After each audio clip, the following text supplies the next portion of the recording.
Covid ರೋಗಿಗಳ ಸಂಖ್ಯೆ ಹೆಚ್ಚಾಗ್ತಾ ಇದೆ. ಇತ್ತೀಚೆಗೆ 3 ಜನರು ಕರ್ನಾಟಕದಲ್ಲಿ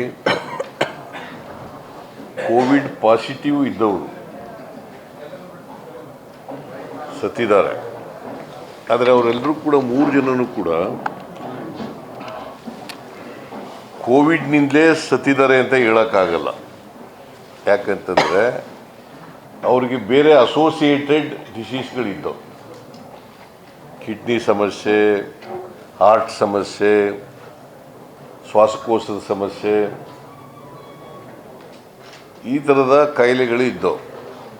ಬ್ಲಡ್ ಪ್ರೆಷರ್, ಡಯಾಬಿಟಿಕ್, ಈ ಥರದ ಸಮಸ್ಯೆಗಳಿದ್ದವು. ಮತ್ತು ಕೋವಿಡ್ ಪಾಸಿಟಿವ್ ಕೂಡ ಇತ್ತು. ಹಾಗಾಗಿ 3 ಜನರು ಕೋವಿಡ್ನಿಂದಲೇ ಸತ್ತಿದ್ದಾರೆ ಅಂತ ಹೇಳೋಕ್ಕಾಗಲ್ಲ. ಬೇರೆ ರೋಗಗಳಿಂದಲೂ ಕೂಡ ಸತ್ತಿರ್ಬೋದು, ಆದರೆ ಅವ್ರಿಗೆ ಕೋವಿಡ್ ಪಾಸಿಟಿವ್ ಇತ್ತು. ಅದಕ್ಕೋಸ್ಕರ ಈಗಾಗಲೇ ನಮ್ಮ ಹೆಲ್ತ್ ಮಿನಿಸ್ಟ್ರು ಮೀಟಿಂಗ್ ಮಾಡಿದರು. ಟೆಕ್ನಿಕಲ್ ಅಡ್ವೈಸರಿ ಕಮಿಟಿಯವ್ರ ಜೊತೆಯಲ್ಲಿ ಮತ್ತು ಅಧಿಕಾರಿಗಳ ಜೊತೆಯಲ್ಲಿ. ನೀನು ಸೇರಿದ್ದ ಆ ಮೀಟಿಂಗ್? ನೀನು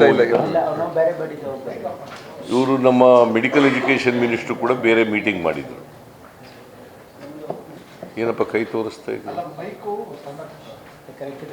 ಕರೆಕ್ಟಾಗಿದೆ. ಆಫ್ ಮಾಡಬೇಕಾ? ಕೇಳಿಸ್ತಾ ಇಲ್ವಾ? ಸೊ ಅದಕ್ಕೋಸ್ಕರ ಇವತ್ತು ಟೆಕ್ನಿಕಲ್ ಅಡ್ವೈಸ್ ಕಮಿಟಿಯವ್ರ ಜೊತೆಯಲ್ಲಿ ಚರ್ಚೆ ಮಾಡಿ ಅವರು ಕೊಟ್ಟಿರ್ತಕ್ಕಂಥ ಸಲಹೆಗಳನ್ನು ಕೂಡ ತಗೊಂಡಿದ್ದೀವಿ.